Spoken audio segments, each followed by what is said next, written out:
Today we're dyeing with synthetic dye. Now this synthetic dye, I already had a dye mix. I stored it in this old, apple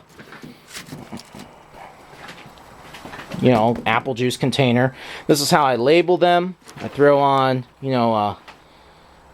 just like a index card inside a Ziploc baggie taped to the container. If you write it on the top, it's going to come off.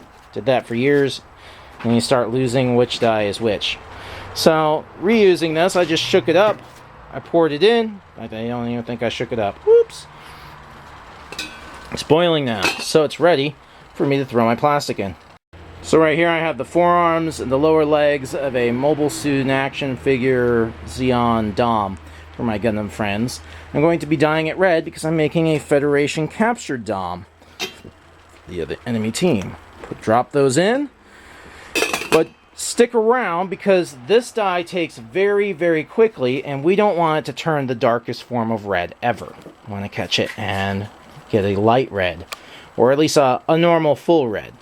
So I'm not leaving this. I'm just going to stay here and check it consistently with my spoon until it gets to the color I want. The dye's already started to take, and so I just have to stay here with it. Check it, but don't leave anything out too long, otherwise things are going to end up at different colors. Now it's been dyeing for about 1 minute, and it just boom starts taking the color. So you just gotta, with the synthetics, you want to stick around unless you're doing a watered down dye, which will make it take a lot slower and you can control the depth of color a little bit better. But even then, you have to be careful because it's still much quicker than the normal versions.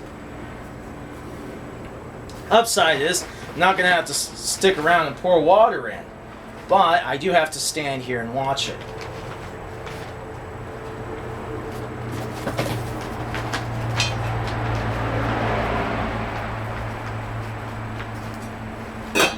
My red looks like a fuchsia at the moment. I'd probably say another minute or so. Probably be there. We hear rustling around. It's a pile of kittens wrestling. Get him! Get him! Eat his face!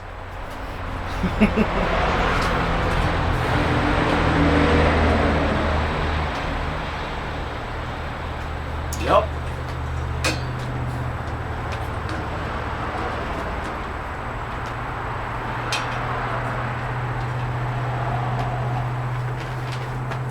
Okay, it's to the color I want. So, the thing for me to do is to make some room, grab my funnel, which has disappeared, grab the other funnel. Oh, there you are, funnel. Hiding on me. Sneaky! Normally you want to spoon stuff out, but because this dye is so powerful and it takes so quickly, you want your stuff to dye consistently. Which means dumping the dye out, keeping your stuff in the pot. Make sure you turn off your burner, that's how you prevent fires. This stuff was a very light purple, and now it's red. And now I gotta go wash it off. So now it's time to clean the parts. Before I get to that, I'm going to be dyeing another little part red, but it's going to be hard to find it with the spoon, especially because it's so small. So what I'm going to be using is one of these little tea things. It's used for holding tea leaves or whatever for making tea. And I'm going to stick that in there. Much easier to find with my spoon, because especially I don't want things to dye too dark. What you want is cold water. I dyed these with synthetic. They took instantly. It's already becoming a much deeper red. A little deeper than I wanted, but you know what? That's kind of how it goes. One of the things I could have done would have been to bleach the plastic in vinegar. And I did consider that. However, because I was working with an artificial dye, I just wasn't sure what the results would be. And I didn't want to do this twice. So you need to put these down on something as you wash them. I recommend a paper plate.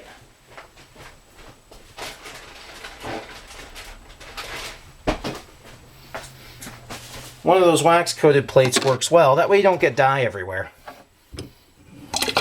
I'm just using a toothbrush, and I go over it and just scrub it down, try and get in the little nooks and crannies. Some plastics don't have so much nooks and crannies, so maybe that's not so important. Now, as this dries on the plate, you're going to see a little bit of residual dye in the water, but that's alright. If you have a figure or plastic or whatever, and after you've done this, you have dye on your fingers after handling it or whatever, just wash it again. At times I've run things through the dishwasher. But these are just going to sit here and dry now. And I'm going to continue dyeing the rest of the figure blue so that I can put it together. And that's how you wash parts. So sadly, while this was successful, my color is a little darker than I wanted because I didn't know where the funnel was. That's how dangerous the synthetic dye is, how powerful it is. I just wanted to compare for the end of this tutorial. This is the color I used to have. This is the color I have now. It's a very deep red. It's not super deep, but a little deeper than I wanted. And that's okay. It's an art, not a science. Hope you enjoyed the tutorial on using artificial synthetic red dye.